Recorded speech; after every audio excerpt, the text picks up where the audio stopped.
It is not very sharp somehow, yeah.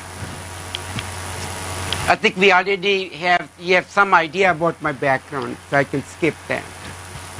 And then I have written many books in the area of reliability engineering. This is one of the latest book on reliability engineering that was published in 1914. Then I was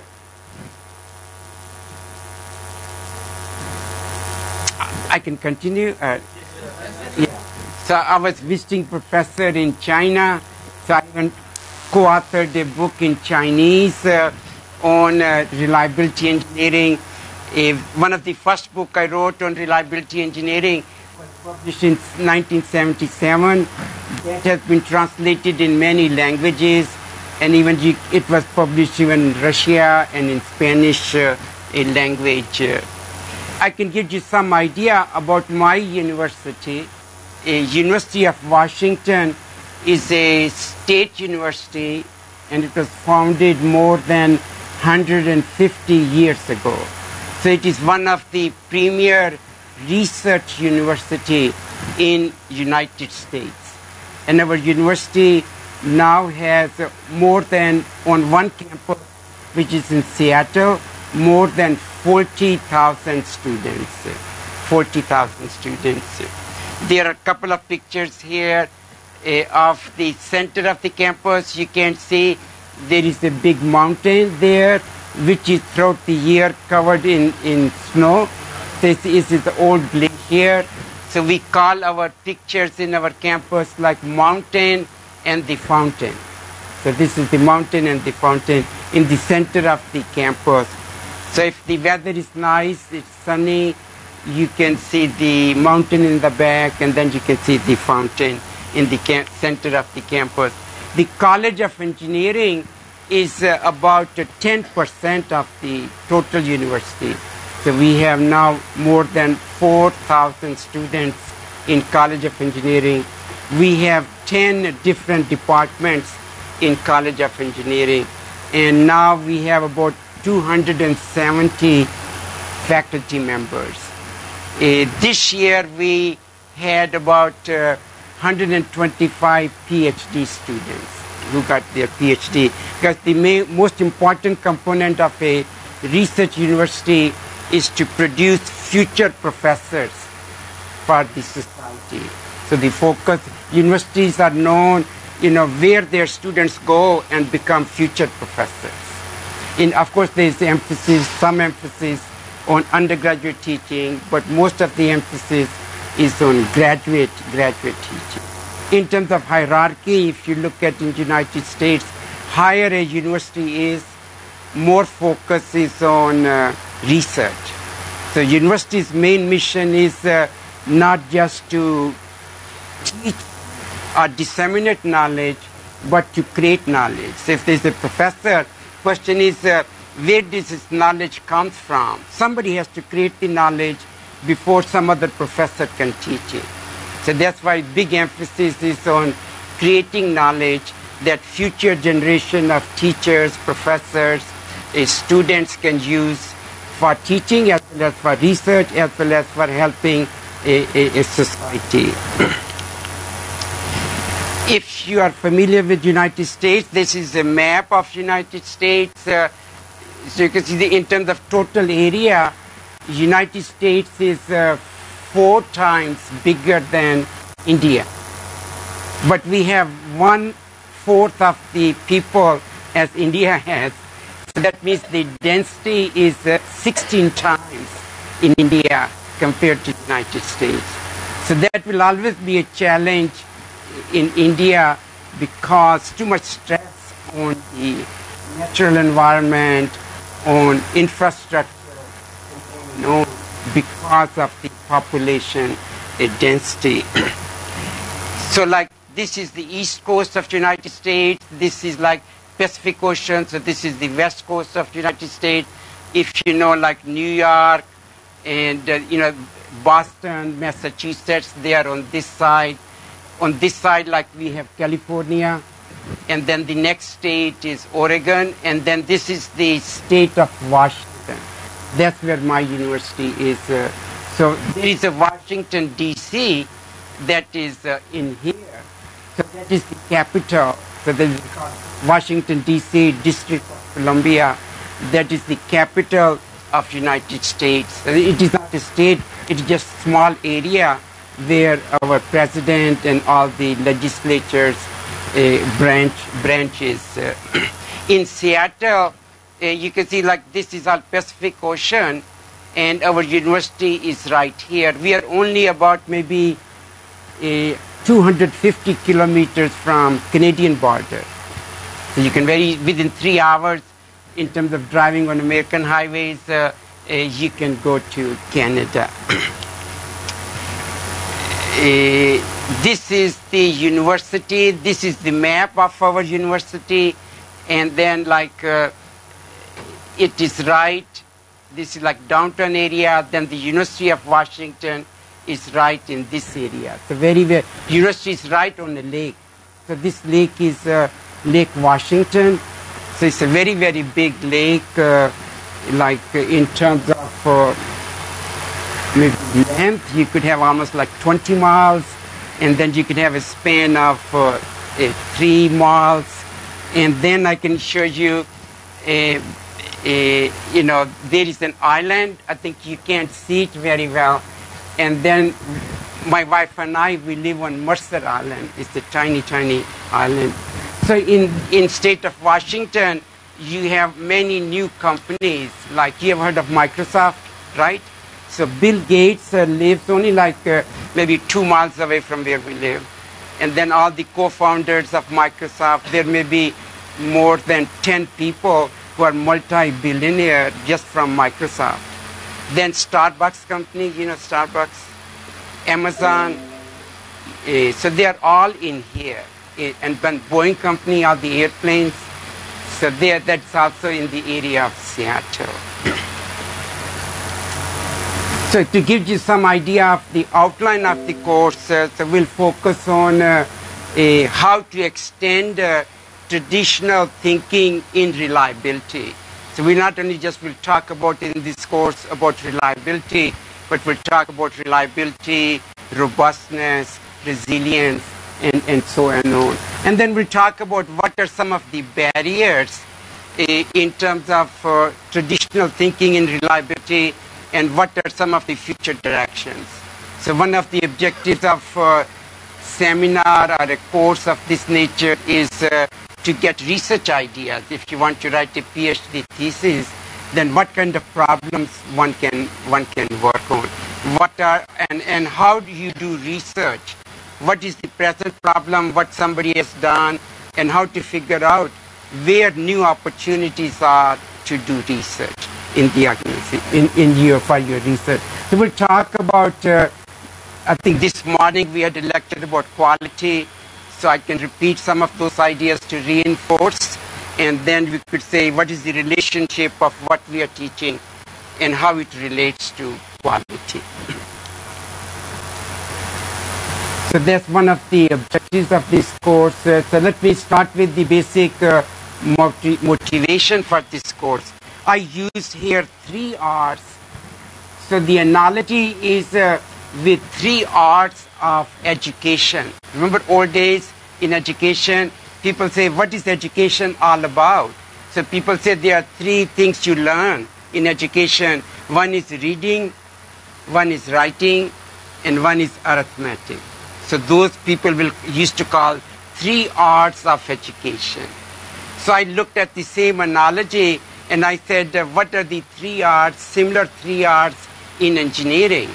So anytime you engineer a system, or it can be hardware, software, infrastructure, doesn't matter, any kind of a system, then there are 3 R's, reliability, robustness, and resilience. So that's the analogy. So you can always relate to education 3 R's and engineering 3 R's. So like this morning, we talked about, what's the motivation for reliability, robustness, and resilience. And then we can kind of emphasize that again in this seminar.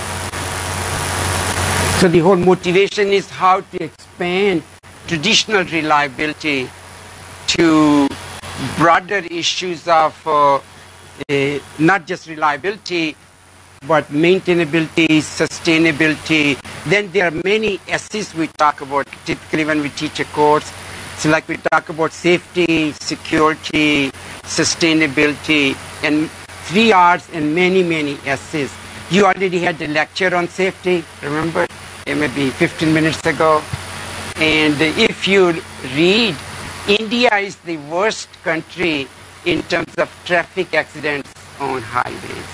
And that's very sad. The number of people who die, you always have to die deaths per million miles that people travel. So it is 10 times more than the United States. So that means if I go and drive 1 mile, I'm taking 10 times more risk than in the United States. So that's why it was very important for our society and the government to make sure to educate people about safety. And safety is very, very closely related to reliability. So, we teach separate courses on safety, but safety and reliability go together. And we even have a lecture and some tutorials related to how you manage safety in a society and how to manage system safety in any organization. So the kind of systems we are talking about can be any kind of a system. So like in civil engineering, we talk about healthcare, electrical systems, like power distribution. You can talk about highways. You can talk about all the buildings, all the bridges. You can talk about healthcare systems and on and on. So sometimes in the United States, people talk about system of systems. We have so many systems, and then overall, it's a whole big, big system. So this analogy means that you take a systems approach, which is a lot more global than local approach. So like this morning we talked about, in this course, we'll be thinking globally. So that means we always focus on what is good for the system, not what is good for you as an individual, but what is good for the system. That's why in many societies we emphasize a lot. So we say that the important thing is you have to think what is good for India, not what is good for you. But if everybody says what is good for me, that doesn't mean if you put everything together, the end result will be it will be good for India. Make sense? So you always have to take systems perspective, and then later on we can talk about some of the principles to improve quality, productivity in any organization. And anytime we have a system, can you read this or it is hard for you to read? Can you read it? Nobody gives me feedback. Can you read it or no? No. So what can we do? We can turn up more lights.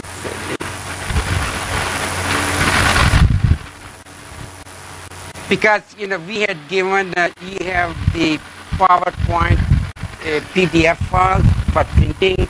So I thought even if you cannot read there, you have something in hand. But if you have the files, then only way you can benefit from what I'm teaching is that if you have a computer with you or something with you so that you can read it. Otherwise, wasting a lot of time. I'm saying something, but you have no clue what I'm talking about.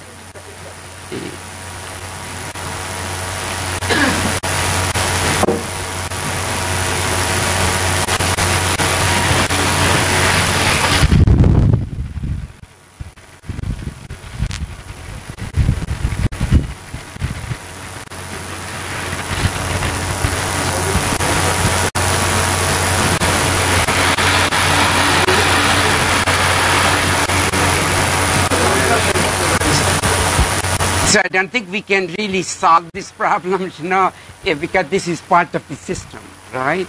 So you cannot suddenly change the overhead projector right away. So then the question is, what is a good solution for you guys? You can bring material with you. Yes, no. Can they bring? How would they bring the course material with them?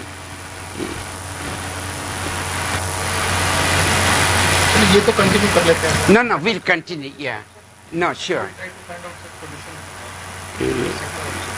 Yeah. It will be hard to change. There is no way they can bring the PDF files with them. Bring the PDF. So then they can look at all of you have in engineering. Is the computer required? Most of you have computers, and you can bring it with you, and you can see the PowerPoint slides on the PDF. So after lunch, you live on campus, right? Yes, some of you may not. So you can then bring your material with you somehow. Otherwise, you can see it is not very, very effective if you cannot. There is no reason for me to show slides if you cannot even see them. And if you don't have something in your hand to read. And then also, you need to take notes. If you really want to learn as a student, you need to take notes. A lot of comments I will make that are not in the slides. So that way you can note additional comments.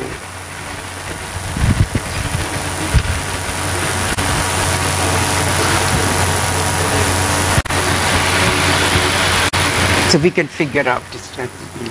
Yeah. I think now at least we have identified the problem, and now you have to figure out, your guys are good engineers, so you can find a solution. You can bring your own laptops. On laptops. If not possible, you can form a group here. And then 4 people or 3 people can see it, can see it. That may be another solution. This is the only Very good, very good. Because all the hard work I did to make PowerPoint is wasted, right? I feel bad too. If you cannot visualize it and see it.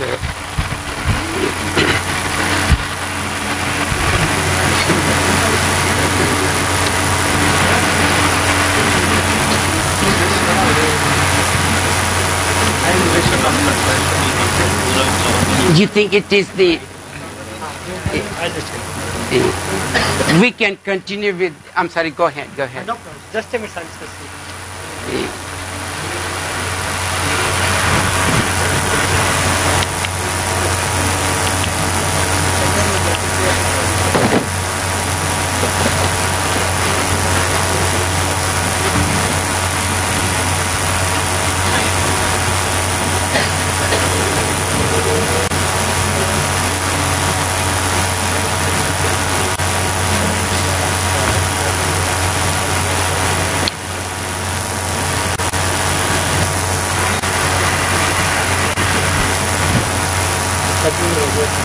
I don't think this is that capable. So it has... Oh, okay. Yeah, that's little better. Yeah, that's... okay.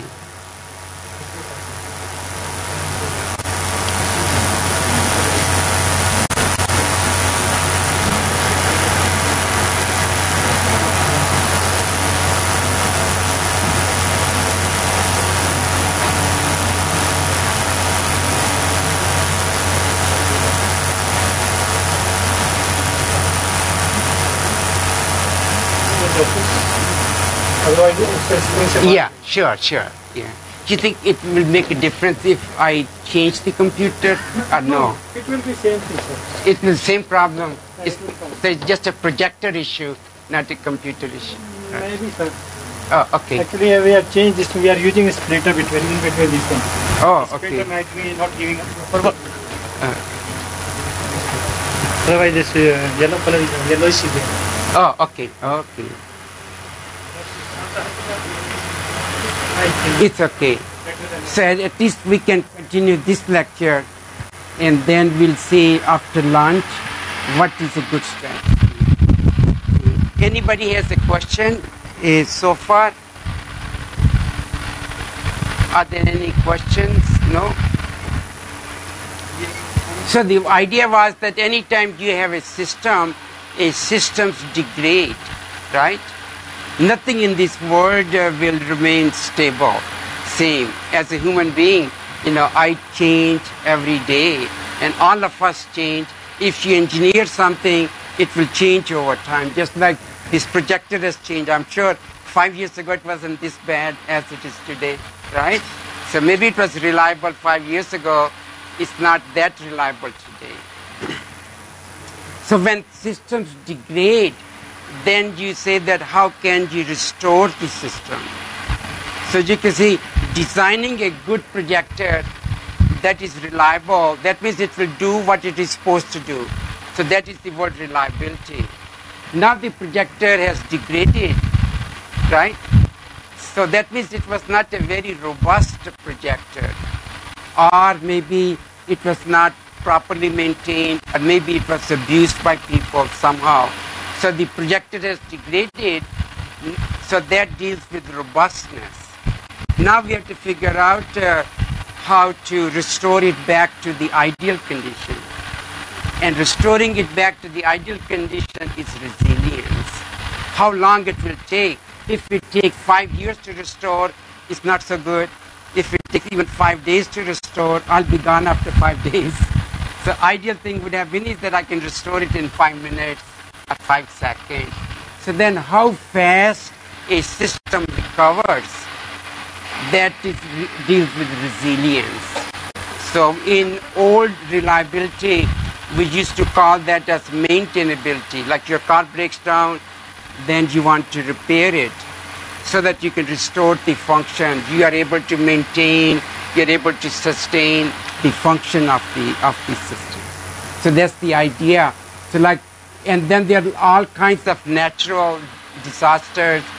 So when we say bad events can be natural or bad events can be man-made. So if there's a terrorist attack in Mumbai, or if like in the United States and 9/11, so then how fast a society can recover. If a society is not very resilient, it won't be able to recover, right? Or it will take them very, very long time to recover. So reliability, robustness, resilience has to be designed in the system. Has to be designed in the system.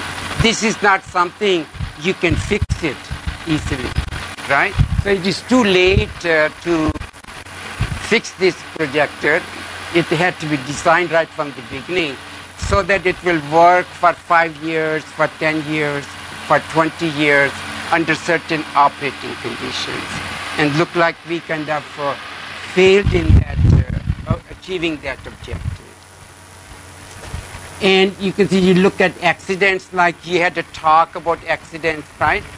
So accidents always happen. Accidents can happen anywhere. So then the question is, how do accidents happen? Why do accidents happen? Who is impacted by the accidents? Then what methods, engineering principles, engineering management ideas we have to prevent accidents from happening. So one of the tools we'll talk in this course is on hazard analysis. There are hazards everywhere, but just because they are hazards doesn't mean it will always be actuated to an accident. So like if you walk in this room, are there any hazards you can see? Anybody can see hazards in this room? Yeah, this wire.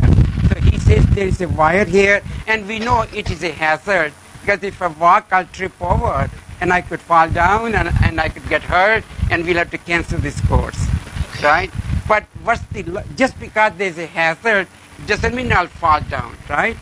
So 1 in a million times, or 1 in 10,000 times, or 1 in 100 times, the hazards will be actualized, and it will result in an accident. And then if an accident happens, then the idea is how resilient you are, how you can recover from the accident. So that's the idea of a resilience. We'll talk later on about the idea of risk acceptance. So when you use the word risk acceptance, so we know there are hazards, like you're going to go home, like the person mentioned in your car, and your parents are so worried about you. So that means the very fact you're going to drive, you're accepting a risk. And then in any society, you have to decide how much risk are you willing to accept. How much risk are you willing to accept? And how do you know what is an acceptable risk? And then every person has to decide what is acceptable for them. Then some of you will do things, some of you will not do things, right? You say, no, risk is too high. I don't want to do this particular thing. So then there's a whole field of risk management, risk acceptance. How did you make decisions related to a risk? So I can show you a couple of, like why we are teaching this course, because accidents do happen, right? Not just in India, but happen in Europe, in Russia, in China, in the United States. So everywhere accidents happen. So this is like a train crash. I'm sure you have seen very similar pictures in India too, right? And how many people die even on trains? Like we talk about highways. You know how many people die on highways in India every year? About 300,000 people in India. And then how many people lose arms and legs? Probably several million people. And how many cars are affected? Maybe 50, 60 million people, like all the bumps on the cars.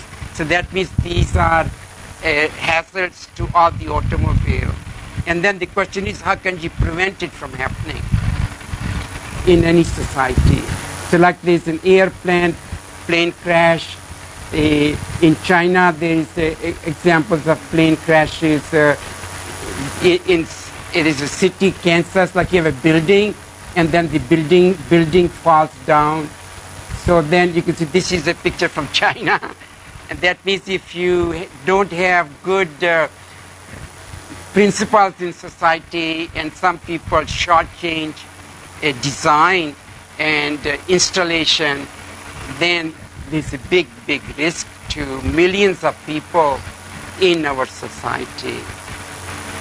And you think, how can we prevent accidents from happening in India?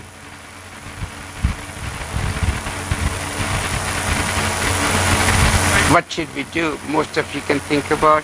What will you do to prevent accidents from happening? To educate people. Educate people too. So, of course, it has to start with education. What else you have to do? Factor of safety while designing. You can put factor of safety in designing. Sure. That's one way to do that. So we'll then talk about some of these ideas this week too. So then we can give you some motivation about these three words, like reliability, robustness, and resilience. So those are the three R's. Then we'll say this is reliability, but what does reliability mean? What is the definition for reliability? Just like this morning we learned about what is the definition for quality. So anytime you look for the definition, you could say, what's the definition in the dictionary? What is the definition in a professional society, like say American Society for Quality? Or what's the definition with some organization, standards organization? Or what is the definition for quality in my company? And so on. So we'll then talk about how did you come up with a definition and different kinds of definitions.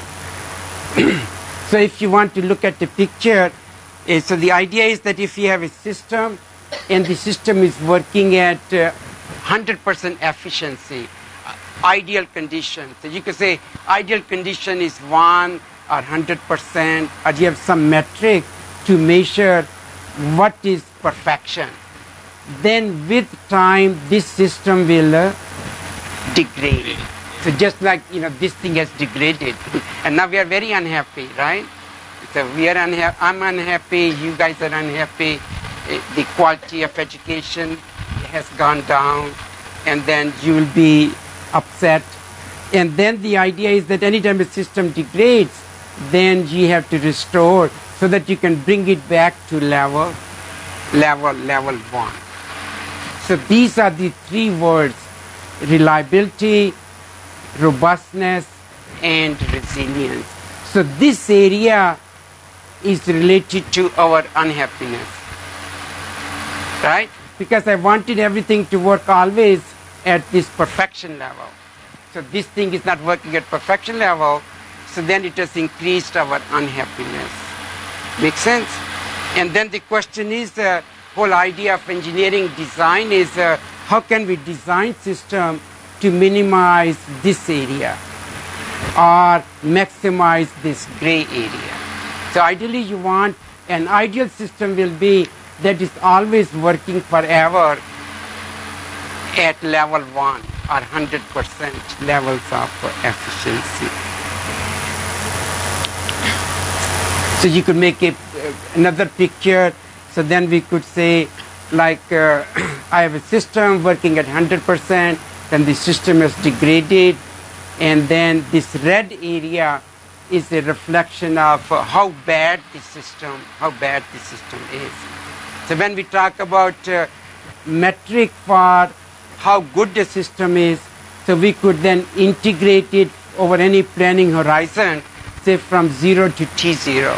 So if somebody was designing this over at projector, objective is it was supposed to say work for 10 years. And all 10 years, it is working at a level of performance of 100%. And if it degrades, it is not very effective. So we'll also say that this system is not a quality system, right? So this morning we learned about totality. So reliability, robustness, resilience, these are some of the qualities of the system. These are characteristics of the system. And in addition to that, there are millions of other qualities of the system. Make sense? So this way, the lecture we had this morning, you can relate it to what you learned 2 hours ago.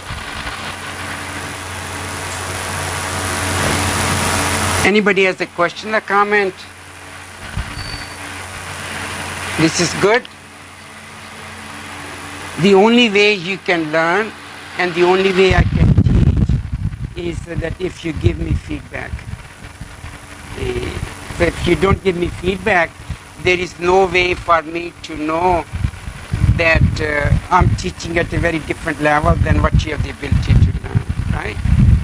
So you have a tremendous responsibility as a student. My effectiveness depends on your ability to interact with me, right? If you don't interact, it is your responsibility to get something out of me, right? Make sense? And the more effort you put to interact and ask questions and challenge what I am saying, better off you will be. So biggest of education is not just to learn calculus or physics or chemistry or mechanical engineering, but to develop critical thinking. And that level of critical thinking will stay with you forever. Whatever you're learning in mechanical engineering will be obsolete in 10 years. So you cannot live your life based on the education that your university is providing you. Because society will change in 10, 20, 40, 50 years ago. So you can see, like when I went to the undergraduate college in engineering, we had no even calculator. So I did all the engineering calculation on a slide rule. But all the training in using slide rule is not relevant today, right? I could not make a career today doing research using a slide rule. So same thing will happen to all of you. But what's one thing that stays with you as a student is how you think.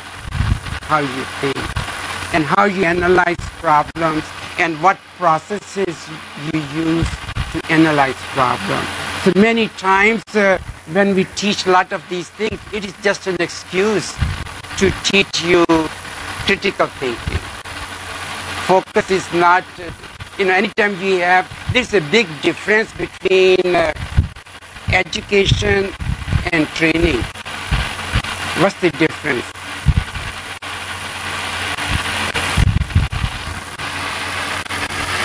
Of schooling versus the word education. What's the difference? Particular topic. Particular topic.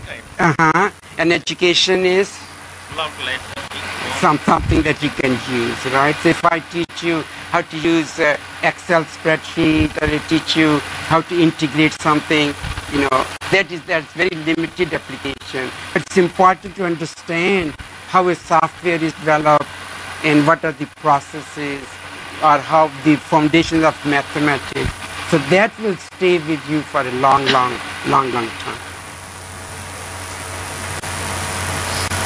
So this is a little bit continuation of what our Vice Chancellor talked this morning. So here I re-emphasize that if you look at traditional definitions of quality, there are tremendous barriers.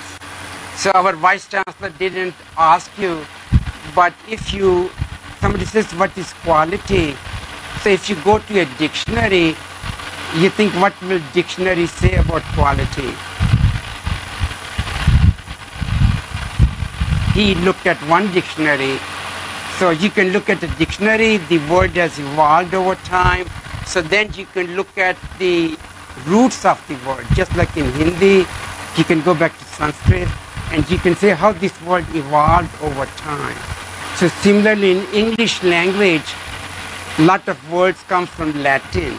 And then you say 2,000 years ago, when somebody used the word quality, what were they talking about?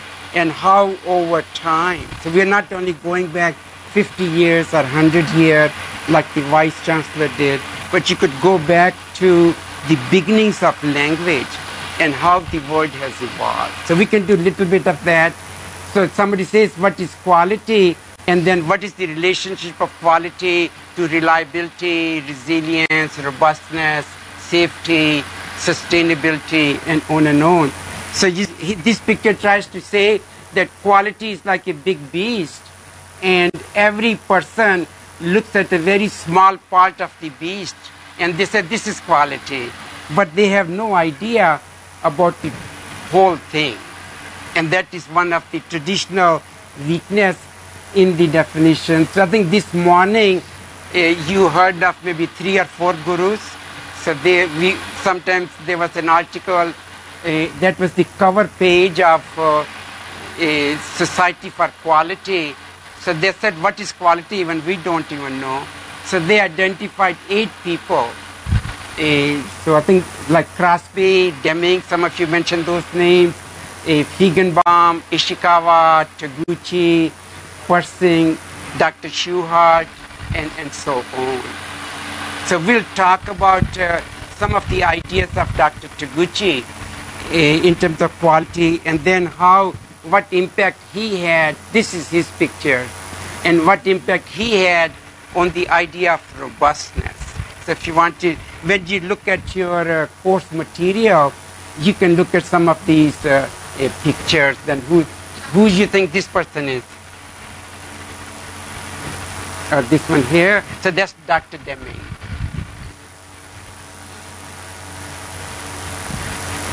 So you can look at, and then there all the references are given about these individuals. So anytime we look at a word, we can look at a dictionary definition, we can look at a professional definition, we could look at operational definition in an organization. So if you go back to the roots of the word quality, it says the Latin word is qualitas, and qualitas comes from the word qualis, and qualis means or signifies what the thing really is. So if I have this pointer, somebody says, what is the quality of this pointer? So first question you think about, this pointer has how many qualities? How many? Anybody?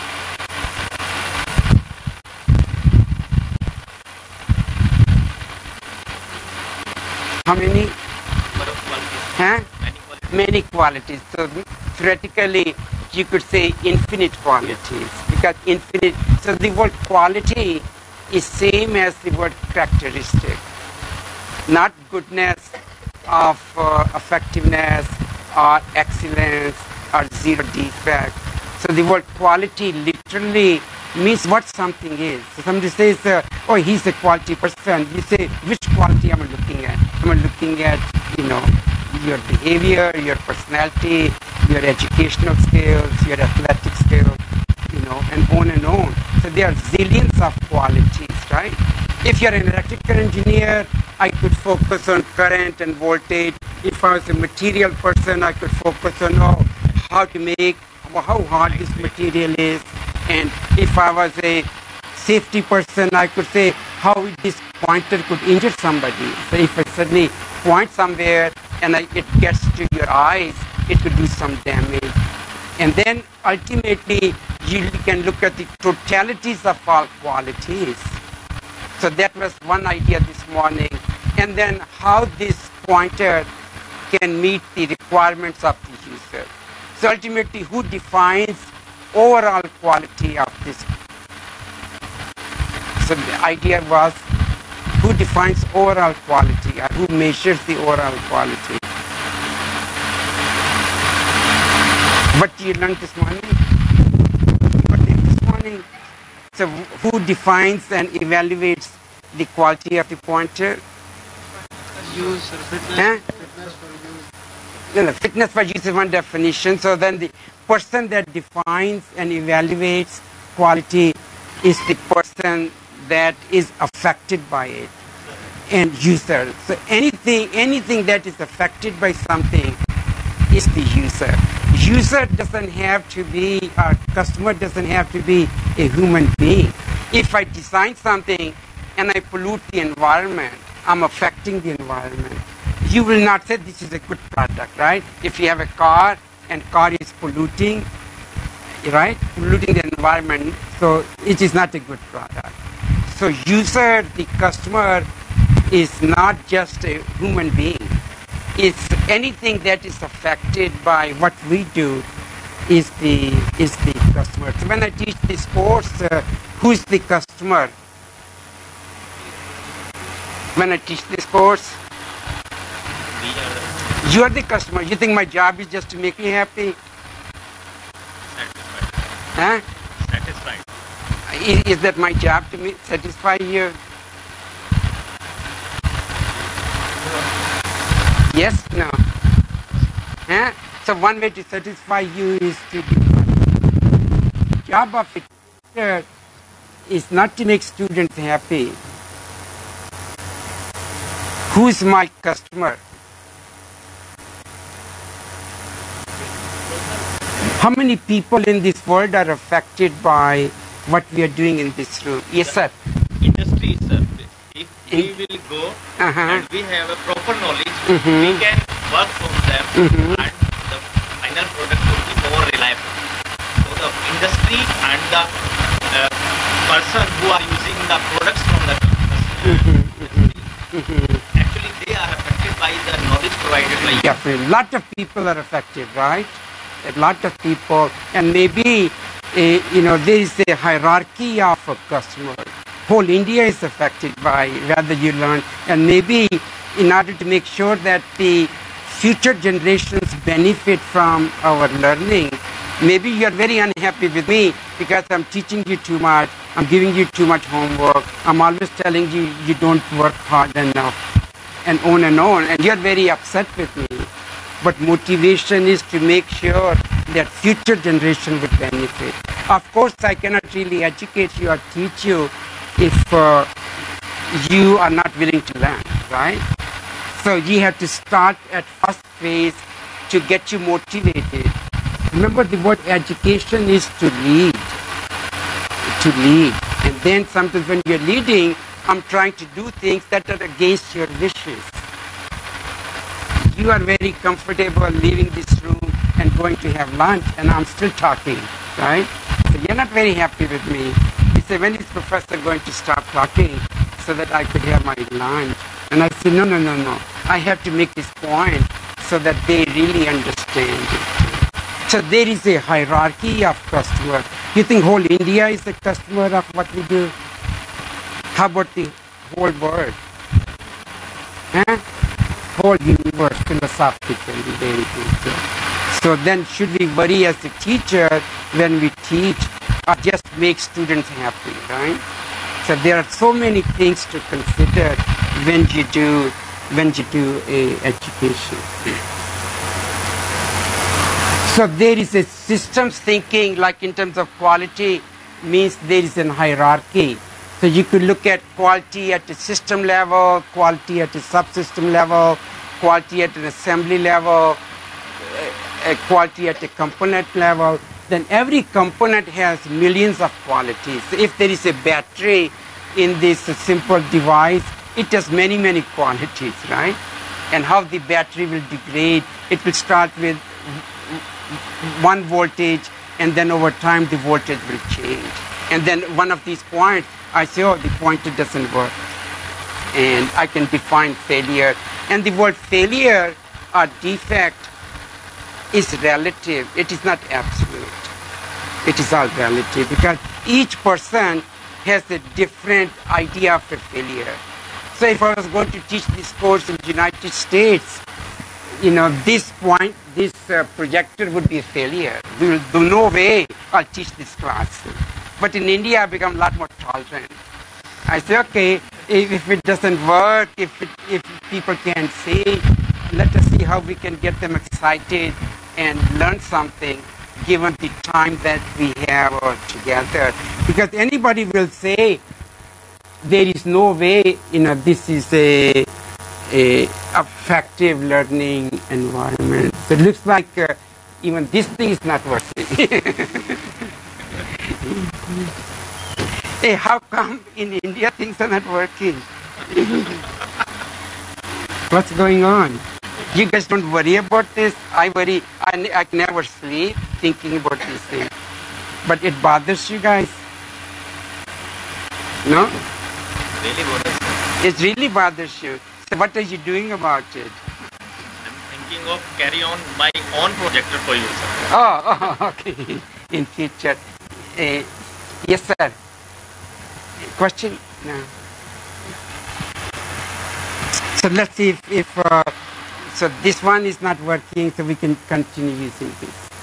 So this morning they talked about the totality of all qualities, right? So this is my pointer from America is working.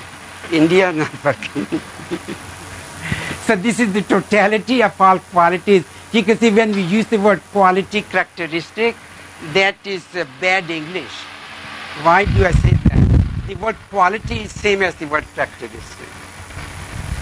And then he says that you could focus on engineering qualities, you could focus on psychological qualities. Why do we focus on psychological qualities?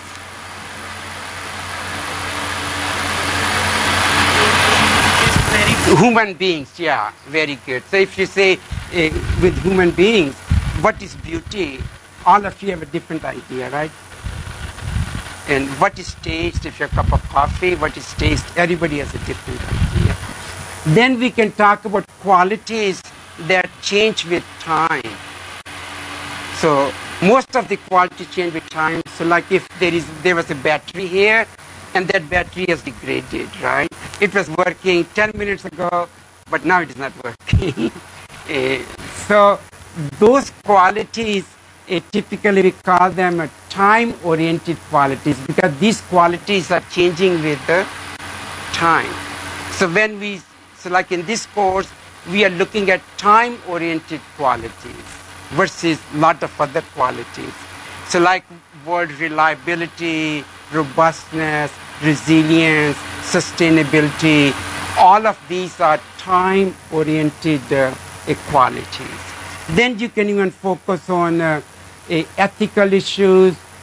Many people, most of the people will think cost is different than quality. Is cost different than quality? What did your professors teach you?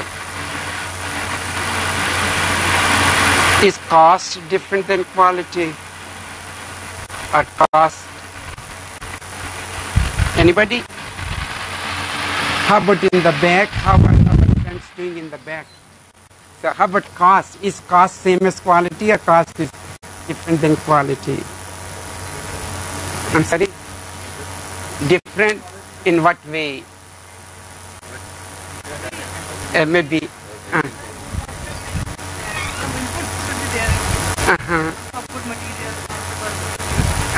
So if you change cost, then what can happen to quality? It will change, yeah. Whether it improves or not, very good. So Directly. it would affect it. We have to be careful whether it is directly or not. But it is true that there is a relationship, right? So if my target to design this pointer, I'm talking in American dollars, was $10, I'll have one design.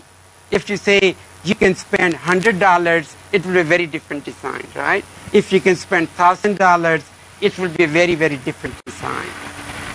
So idea is that as you change cost, you impact technological characteristics and all the other characteristics. I'm sorry. Oh, it's okay. Mine is working. Yeah. Thank you. So many times in old days, people will say, in my company, the objective is to improve quality and decrease cost. That doesn't make sense. So that is a contradiction because they are related.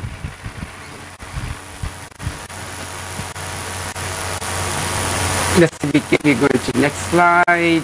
And so then this morning you learned is that you can then take millions of qualities and then develop a utility function, a value function, a happiness function, and that happiness function, many times people say is the quality or is the customer satisfaction. So this quality in a hierarchical sense is at a very high level.